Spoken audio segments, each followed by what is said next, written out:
From Eyewitness News, this is the Tarbox Toyota Hyundai Friday Night Football Wrap. Welcome to Week 8 of the High School Football Wrap with Mark Dondero. I'm Yianni Kourakis. Happy Halloween. Mark, you're not dressed up as anything. I'm a little cranky. I haven't gotten my Halloween candy yet, so you go ahead. All right, so just a few games in Rhode Island tonight, but plenty of playoff matchups in Massachusetts. Right. We'll get to those in just a bit. But first, playoff implications on the line, Barrington and Portsmouth. A win for Portsmouth, and they punch their ticket to the D1 playoffs. Eagles trying to ensure that's not the case. Third quarter action, Patriots up 10-9. Colin Tolson pitches to Ryan McDonald. He butts around the end, chugs his way towards the end zone.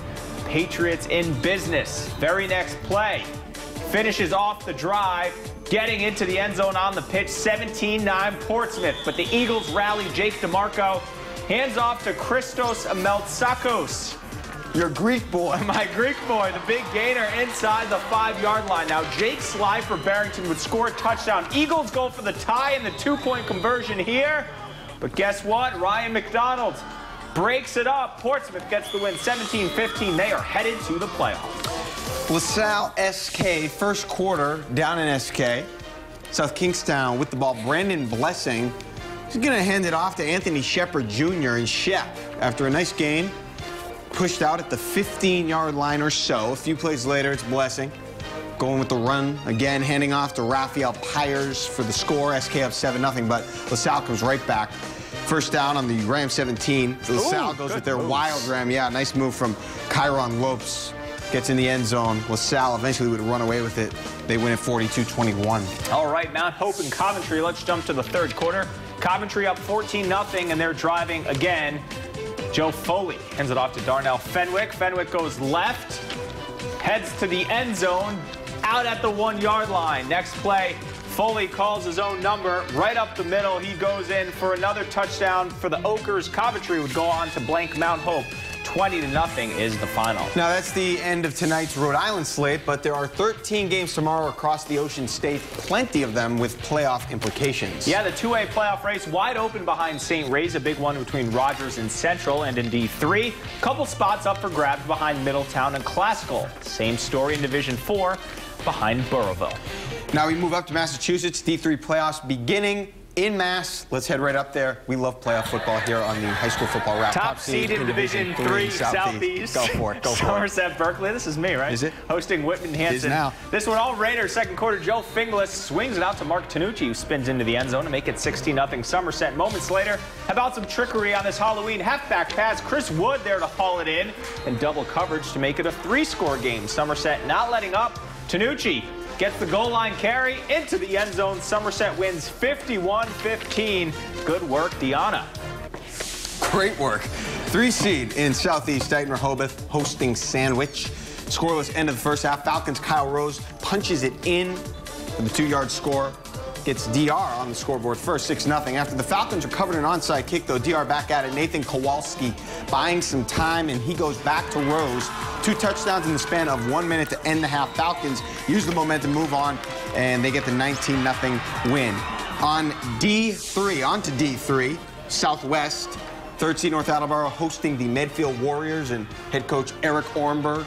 Little lion in the crowd tonight. North trailing 13-10 in the second half. Defense comes up big. Nick Rajati causes the fumble. Connor Flynn recovers the fumble. Warrior defense, though, equally as tough on a 4th down play. Justin Droney comes up with the sack. Red Rocketeers turn the ball over. Then the Warriors have a huge play on special teams. Offense, defense, special teams. They call this play the power reading. The punt. And Steven Ladogar punts it. It hits a Red Rocketeer downfield. Nick Fergola recovers. Midfield grabs the huge road playoff win downing North Attleboro 19-10. Just like that Wes Welker play in the Pats game last year. Final D3 matchup, 8th seed in the Southwest. Bishop Feehan looking to knock off top seed Walpole. Shamrocks held the Rebels scoreless in the first quarter, but Rebels offense heated up in the second. Lavingi Salvant takes the handoff, bursts through the line, 23-yard carry for the first down. A few plays later, he finishes off the drive with a touchdown run.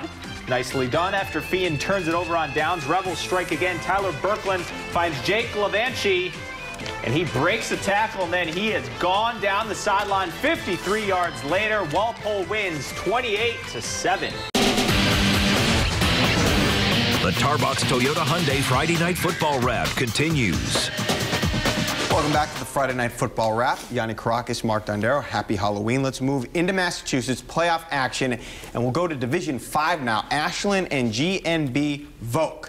Bears, the 5th seed in the South, hosting the Ashland Clockers. Maybe the best nickname we'll see all night. Right side of this first half, the game moved along swiftly. No points, not a lot of yards gained. This is one of the bigger plays. Mitchell Porter looking for a screen, and he finds Philip Cooper. That's how he spells it, too. Great name, Philip Cooper. Maneuvers, but there was a penalty, so it would be called back. They did get the first down. Then later in the half, it's Porter again looking deep, but he can't connect. Overthrow. It ended up as a rock fight, but Vogue gets the 7-3 win in the end over Ashland. Final D5 matchup, 8th seed Fairhaven looking for the upset of top seed East Bridgewater. Nice pumpkin there. The First boogeyman shadow, too. Blue Devils down 14 inside the red zone. Cameron Charette to Tyler Mello for the score. That makes it a 14-6 game. Ensuing possession for the Vikings. Jake Peterson on the sweep, untouched into the end zone. East Bridgewater knocks out Fairhaven. 49-12 is the final. Division 6, the Cougars of Bishop Conley visiting 2-seed Southeast Regional. Third quarter, game tied at 7. Cougars punting. David Burns can't handle it.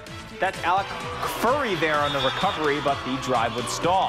How about some trickery on this Halloween? Hawks with the fake punt. Whoop, where is it? Everyone left guessing. Shane Derry rumbles inside Cougar territory.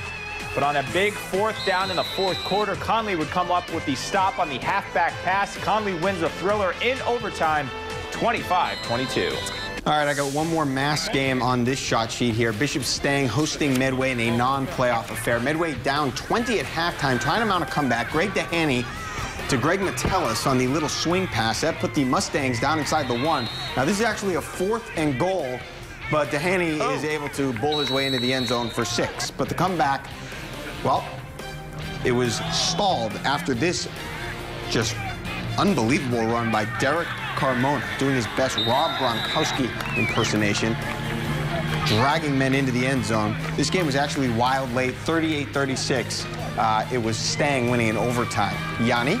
And we're joined now by Keith Croft, head football coach at Hendricken. Good enough to join us on Halloween night. You guys play Cranston West tomorrow. Try to keep that undefeated season alive. How do you like the matchup? Well, it's a tough matchup. You know, historically, Cranston West has always played us tough. Right. You know, they're still fighting for a playoff berth, so, you know, we're going to get our best shot from them. When you look at the Division I landscape right now, it looks like you and LaSalle may be on a crash course for that top seed. You don't want your guys looking ahead, but how important is it to get that #1 seed? Well, we always tell our kids one of the goals going into the season, obviously, first and foremost, is to make the playoffs. Sure. And our second goal is to host a playoff game. So, you know, whether we finish 1st or 2nd at this point is somewhat irrelevant, but, you know, we want to win this week against Cranston West and put ourselves in a good position to host a playoff game. Now, as the head coach, how do you keep your guys hungry after winning 4 in a row? Do you kind of have to get on them sometimes because they think the 5th may just come and you have to remind them they have to work for it? Yeah, I mean, you gotta mix it up from time to time. We don't talk too much about the past. We try to take it 1 week at a time, and really our whole focus right now is just Cranston West. We just try to block out everything we can and not look ahead. You look at Division I and throughout the state. What is a team or a storyline as we approach the playoffs in a couple weeks that stood out to you in Rhode Island this week? You know, I think really Division I, like you mentioned, the parity. Yep. I mean, can't think of a team right now that's mathematically eliminated. There's a lot of teams that are still in it right to the end, and people are still jockeying for playoff positions. So, you know, I think it's great for high school football in Rhode Island, and I think every team still feels like they have a shot to win it. Sure. Croft, thank you for joining us, and good luck tomorrow against Cranston West. Thank you.